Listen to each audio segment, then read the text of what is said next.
Who will I be if I leave this job or company? How much experience am I going to literally have to throw in the garbage? How far back am I going to have to go if I make a big career change? Hey folks, I'm Greg Smythe, bringing you weekly videos on how to be successful in a Fortune 500 company. And this week I'm going to talk about fears, and specifically fears of what I'm going to leave behind if I make a big career change. I have a few thoughts on how to handle these big questions, as well as an exercise. So grab a beer or a coffee, a pen and paper, and let's get into it. I've got to pause the video. I just found this hard drive from 2016 that has a series of vlogs I've recorded just prior to us leaving our jobs in the oil business. In one of the videos I talk specifically about the fears being discussed in this video. I include the clip at the end. I look terrified. It's well worth sticking around for. Back to the video. Fear is a real thing, and I actually have a pet peeve when people tell you to be fearless, because fear and emotions are really a part of us, and it's something that you really need to embrace. I think also realizing that the fear of what you're leaving behind can be just as overwhelming, or for me anyways, that was a bigger factor opposed to like what the fear I was going into, but the fear of what I was going to actually leave behind. You know, I'd spent years training as a drilling engineer, and I had built a network of a couple hundred people. I'd spent years doing training courses, and it was really hard to leave that behind, and thinking that it might take me 5 or 10 years to rebuild that was a really hard thing to just feel like throw in the trash. I think the real question is what you actually do with the fear. Do you kind of let it stand in your way, or do you put it behind you and you let it propel you? That's the big question. I'm just gonna grab a seat here on my daughter's swing. So who will I be if I leave this job or company? This is not a trivial question around identity, and for me, my identity was so intertangled with the industry that I worked in. You know, in Newfoundland, the oil industry was everywhere. I really grew up on it. Friends and family worked in the industry. The economy was driven by it. The university was propelling people towards it. And then I worked in it for 10 years and gained, real expertise in it. So to walk away from it wasn't easy, and I kind of didn't know who I would be and like what my identity was grounded in. I think for me, taking a break in between jobs was helpful to kind of be in the wilderness, we'll say, to understand what your identity, that your identity is not tied directly to a company, and being free of that for a period of time was very helpful for me. I should say it's not easy to untangle some of those knots, but it's worthwhile exploring what your identity is grounded in, and maybe questioning what you want it to be grounded in. So, no magical advice there, but it's worth considering. So let's get to the next topic. Woo! How much of my experience I'm gonna have to actually throw in the trash? Like, that is a hard thing to get your head around. Spending years gaining expertise in something and feeling like you need to leave it behind. There's no way to calculate this exactly, but the feeling I got is I actually took about 80% of my knowledge and could use it again. The second part of this that I would keep in mind is that you do have to throw away 20%, but when you do that, it leaves room for new growth. Like, I couldn't have imagined when I left ExxonMobil that I'd be working on autopilot self-driving car hardware in a couple of years from then. These next 2 points are tied, maybe not directly, but I think are worth considering. One thing is, this decision is not permanent. A lot of people try and make it, I'm changing this thing, I'm doing it forever.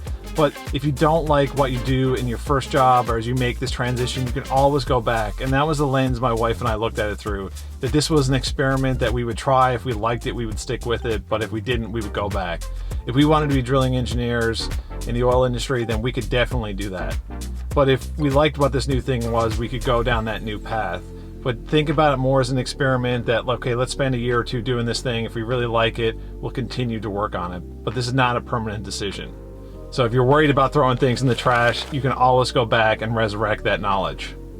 The other thing I'd say is look forward and don't look back. With knowledge, you have a lot behind you, but for me, I had been working for about 10 years. I hope to work for somewhere between 30 and maybe even 40 years, depending what kind of job I'm doing.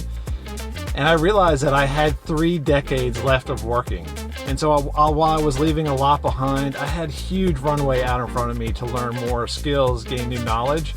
And that to me was much more important, to make sure that I was doing things that were fulfilling. How far back am I gonna have to go during this transition? I can't answer this question for you, and it's gonna be different for everyone depending on the circumstance. I can give you my perspective that I didn't have to go back as far as I thought.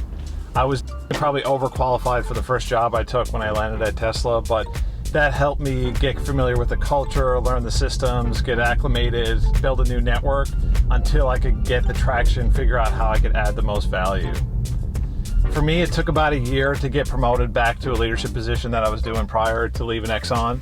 Finding a company that is well capitalized and that has a lot of growth opportunities is probably the biggest factor opposed to even your specific skills. So finding a seat that is even in proximity to the thing you want to do, and then once you get inside, the amount of opportunities will drastically improve. The other thing with respect to taking a step back is you do need to check your ego at the door. It was a humbling experience to really start over again. And I still remember walking into the Tesla factory for the first day going like, what the hell have I got myself into? You know, walking into a very different culture you just know nothing about. It was super intimidating. To come in with that, what Jeff Bezos calls the beginner's mind, and that's really the seeds of new growth. So it's time for homework. I've been doing this exercise for years, probably because I've dealt with anxiety in different forms for a long time. It's called fear setting. I'm going to link a TED Talk below by Tim Ferriss that outlines this very simple exercise where you basically take a list of what you're afraid of. You write out how you can prevent or reduce the probability of that thing happening. And then next to that, you can also write down, if it does happen, how you can repair it. This exercise is so useful. I think sometimes it's getting the fears out of your head and onto paper, and then looking at if something, the worst case does happen, that there's often ways to mitigate or even fix those problems.